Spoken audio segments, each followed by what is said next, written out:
లేదు వాస్తవం అయితే వాస్తవాన్ని దానికి తగ్గ ప్రతిఫలం అనిపిస్తారు. అంతేగాని రోజు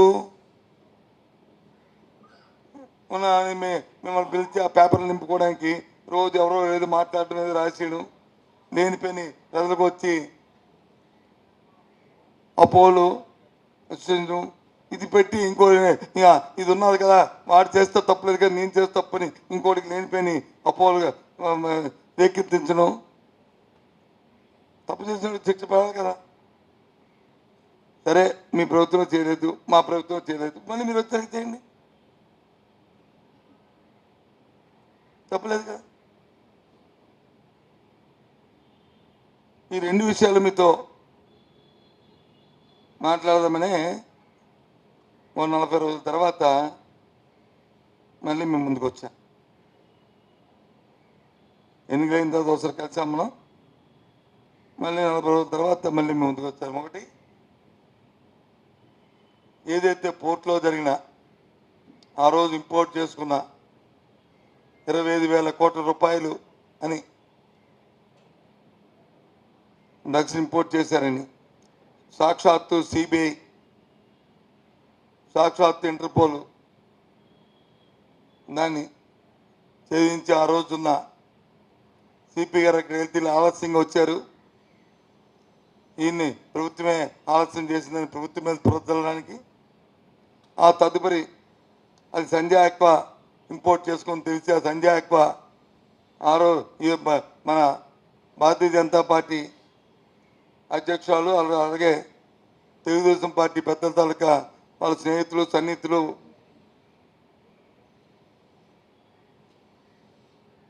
వాళ్ళ తాలూకు బంధువులు అని చెప్పి వాళ్ళని ఆపాదించడం అవి అలా జరిగాయి.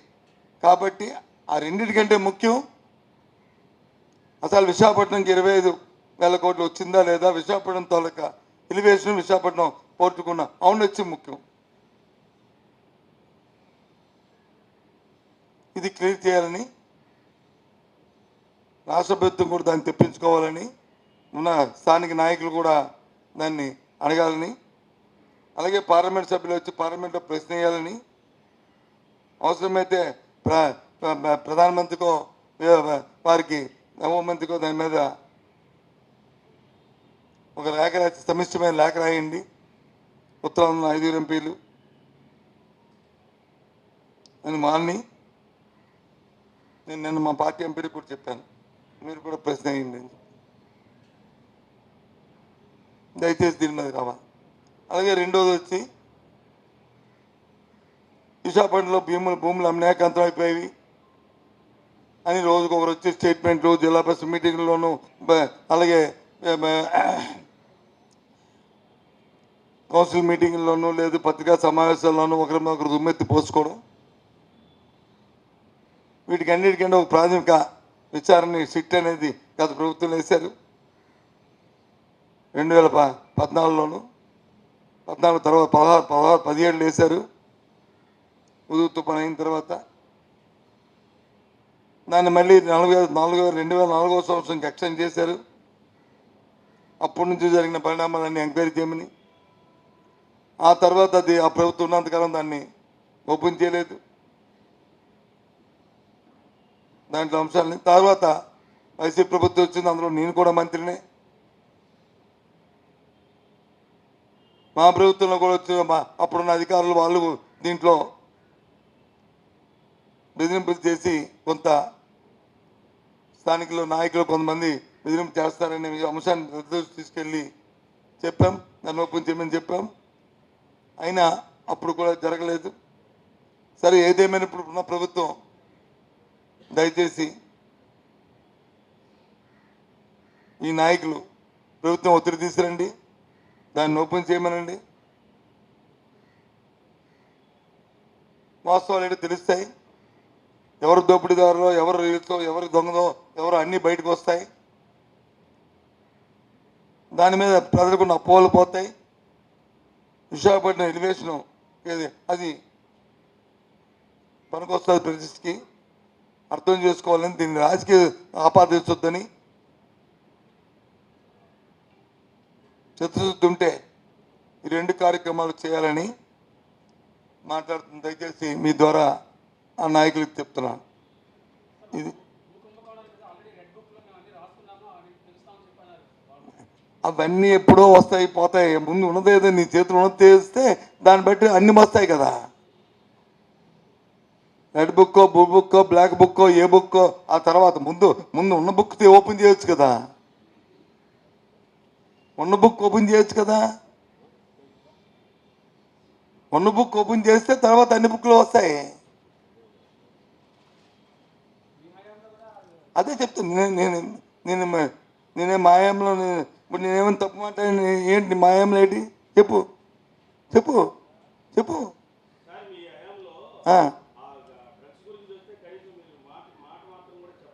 ఏమండి మార్చి మీరు రేటుకి వచ్చారు.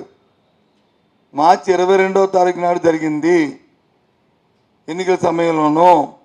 అప్పుడున్న ప్రభుత్వం మీద వచ్చి ఆపాదించారు. అది కాదని ప్రభుత్వం పెద్దలు మాది కాదు ఇదిగో వీళ్ళు బంధువులు అని చెప్పి ప్రభుత్వం ఆ రోజు వాళ్ళ మీద ఆపాదించారు. వీళ్ళు వచ్చి వాళ్ళ మీద ఆపాదించారు. ఎందుకు చెప్పలేదు? ఇద్దరు ఆపాదించారు కానీ వాస్తవానికి వచ్చి ఇప్పుడుకొచ్చా తిరిగిట్లేదు. నేనేం ఎవరి మీద నిందేరేదే వాస్తవం బయట చెప్పాలని చెప్తున్నాను. ఆ రోజు వైసీపీ పార్టీ ప్రభుత్వమే ఇది ఇంపోర్ట్ చేసిందని ఆ రోజు చెప్పారు. సిపి లేట్కి వెళ్తే వెంటనే మన్నాడు సంజయ్ అక్బర్ కానీ సంజయ్ అక్బర్ వచ్చి వీళ్ళు చుట్టాలు వీళ్ళు పక్కాలు ముఖ్యమైన మా అపోజిషన్ నేతల బంధువులు అలాగే సాక్షాత్తు బీజేపీ అధ్యక్షులు బంధువులు అని అని వైసీపీ పార్టీ ఆపాదించాం. చెప్పలేండి ఏది ఎక్కడొచ్చింది ఎక్కడొచ్చింది నాకు తెలియదు. చెప్పు నాకు తెలీదు.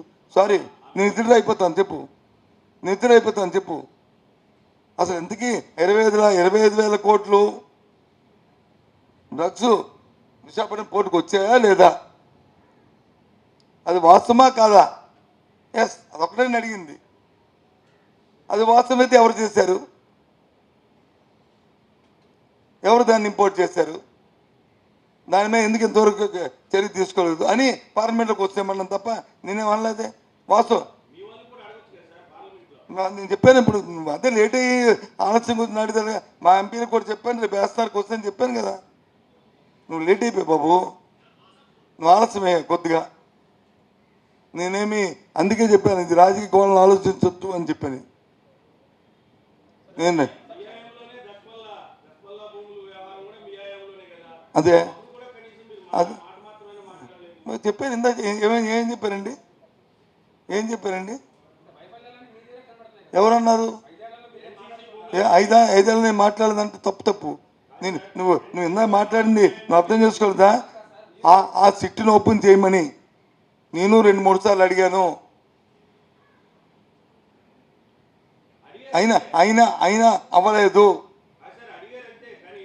అవును చెప్తాను కదా, చేయలేదని చెప్పేస్తే కదా నేను ఇప్పుడు ఓపెన్ చేయమని చెప్తుంది. ఇప్పుడు నేను ఓపెన్ చేయమంటున్నా 5 ఏళ్ళు ఊరుకోమంటే అంతమంది 5 ఏళ్ళు ఊరుకున్నారు కదా, ఇది ఒక 5 ఏళ్ళు ఊరుకున్నారు కదా. ఇప్పుడు ఓపెన్ చేస్తే దొంగలు ఎవరు తెలిసిపోతారు కదా. ఇప్పుడేమి నా దగ్గర లేదు కదా సిట్టు, ఆ రికార్డు నా దగ్గర లేదు కదా. అది ప్రియాంబుల్, అది బెమ్మబిసి ఎవరు తెలుస్తుంది. దాని మీద అందరూ ఎవరు ఉండాలేపోతారు. నువ్వు మర్చిపోయిన దాన్ని జ్ఞాపకం చేశాను తప్ప నేనేమి తెలుగుదేశం పార్టీ చేసిందని చెప్పి ఆపాదించాను. నేను అది ఓపెన్ చేయని తెలుస్తుంది ఎవరు దొంగలో ఎవరు దొరలో ఎవరు దానికి దశపల్ల భూములు ఎవరు తిన్నాడు, లేకపోతే ఎన్సిఎస్ భూములు ఎవరు తిన్నాడు, లేకపోతే రేడియంట్ భూములు ఎవరు తిన్నాడు, లేకపోతే ఇంకో భూములు ఎవరు తిన్నాడు, అన్నీ వస్తాయి. ఎవరన్నారు చెప్పలేదు? నేను అదే చెప్పింది.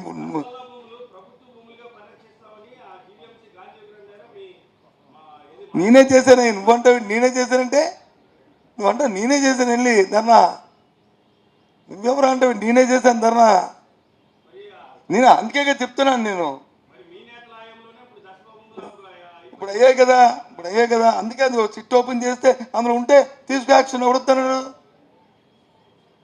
వద్దన్నా ఎవరన్నారు? నీ కోఆర్డినేషన్ కొరవలేదు. ఏ కారణం వల్ల దాన్ని దాన్ని ఓపెన్ చేయలేదో నేను ఒత్తిడి తీసుకొచ్చినప్పుడు జరగలేదు, ఇప్పుడు చేయండి. ఊరికినే రోజు పేపర్ స్టేట్మెంట్ ఇచ్చుకొని వాడి మీద బుర్ర చల్లుతాం, వీడి మీద బుర్ర చల్లుతాం, వీడి మీద చేద్దాం, ఆడి మీద చేద్దాం, వద్దు. అది ఓపెన్ చేసేయండి. ఎవడైతే ఉన్నాడు ఉంటాడు, పోయినాడు పోతాడని చెప్తున్నాను. అంతేగాని నేనే అనలేదే. వద్దు అనొద్దండి మానేస్తాను, అడగొద్దండి మానేస్తాను. ఇది చెప్పొద్దు వేస్ట్ అండి అంటే మరి మీరు అడగట్లేదు. చట్టం పని మీరు చేయడానికి మీరు ఇప్పుడు అది కాదు బాబు. అదే నేను జ్ఞాపకం చేశాను. నేనేమి చేయలేదు, ఇక దాన్ని మొదలు పెట్టేశారు, లేకపోతే ఈ ప్రభుత్వంలో చేసిందని అన్నాను. ఎక్కడ మాట్లాడేదా? ఈ నాయకులకు చెప్పాను, ప్రభుత్వం మాట్లాడలేదు. నువ్వు జ్ఞాపకం తెచ్చుకో, నువ్వు వర్డింగ్లు మార్చొద్దు. ఈ నాయకులు ఊరికినే వాడి మీద ఈడి మీద జిల్లా పెద్ద గొడవ పెట్టబోదు. అది ఓపెన్ చేయండి, అది ఓపెన్ చేయండి, తెలుస్తుంది. ఆ సిట్ ఓపెన్ చేయండి. అది కూడా ఎప్పుడు 2014 నుంచి కాదు, 24 నుంచి ఉన్నాయి అందులో.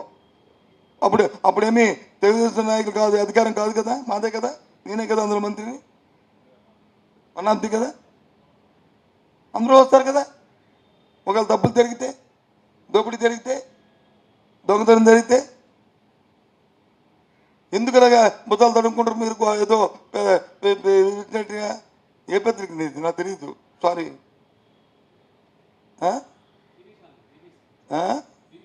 బీబీసీ కాబట్టి చెప్తాను. బీబీసీకి నువ్వు బ్రాడ్ మైండ్తో ఉండాలా. అవును ఇది కరెక్టే కదా, ఇది చేయాలి కదా, ఇది రావాలి కదా అని ఉండాలా. అది పోయి ఇది నేనెక్కడ తడుకున్నాను? నేను చెప్పాను తడుకున్నా. ఎక్కడైనా తడుకుంటే నేను ఈ మాట చెప్తానా? నేను ఒత్తిడి తీసుకొచ్చాను అయినా జరగలేదు అని నా ఇన్ఫిషియన్సీ నేను చెప్పుకుంటానా? కాదు, నేను నా ఇన్ఫిషియన్సీ చెప్పుకుంటానా? చెప్పుకున్నాను, చెప్పండి.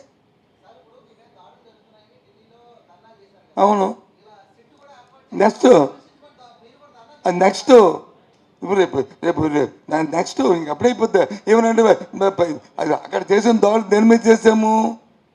ప్రభుత్వం మీద చేసాం. ప్రభుత్వంలో లా అండ్ ఆర్డర్ వైఫల్యం చెందింది. 43 రోజులుగా కక్ష సాధింపులు జరుగుతున్నాయి, బహిరంగంగా మటలు జరుగుతున్నాయి. ఇది ప్రజాస్వామ్యంలో మంచి పద్ధతి కాదు అని జాతీయ స్థాయిలో దీన్ని తీసుకెళ్ళడానికి చేశాం. ఇప్పుడు నేను అడిగింది ఏమి ప్రభుత్వం మీద ఆపాదించలేదే, నేను ఏ ప్రభుత్వాన్ని అడగలేదే. ఈ నాయకులకు చెప్తున్నాను, దయచేసి అడగండి నాయకులు మీరు. సరే అవన్నీ ముందు ఇది అయిపోతే దానికి వస్తాను. నేను ముందు చెప్పాను, నువ్వు రాలేదు. 2 విషయాలు నేను మాట్లాడతాను, అది అయిపోయిన తర్వాత మిగతా విషయాలు మాట్లాడతాను. ఈ విషయాలు అయిపోయావా? ఈ విషయాల గురించి ఎవరు మనకి బ్యాక్ వెళ్ళేది ఉందా లేదా? బ్యాక్ వెళ్ళేది లేదంటే అప్పుడు దానికి వెళ్తాను.